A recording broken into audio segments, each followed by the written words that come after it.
केते गुड़िए लोक कौन सी काम करतु ना कहीं जदि से माने सक्सेस नहले तांकर मन भांगी पड़े ना मुझे चेष्टा कली कि किंतु जदि गोटे लोक अभ्यास पर अभ्यास जारी रखे से निश्चित भाव में जो जगार पहुँचवा कथा से पहुँची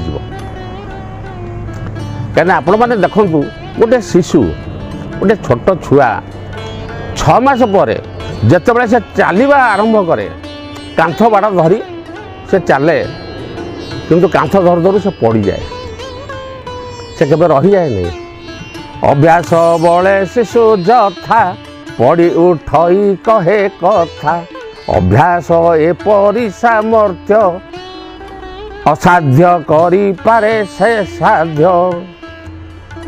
तेणु जदि गोटे शिशुटे जिते बड़े से कांथ धरिक उठुची पुनर्बार से पड़ जाऊँगी से रही जाऊँगी कि से रहुनी से पुणी थे उठुची पड़ी उठी तापर चलवा आरंभ करने सागे से कथा कहवा से हूँ शिखी जाए। तेणु आपण मैंने व्यस्त होनी अभ्यास जारी रखु जो कम कर ना भी पुणी थे अभ्यास जारी रखु निश्चित भाव में आपण मैंने सक्सेस हे ए संदेह नहीं। जय जगन्नाथ।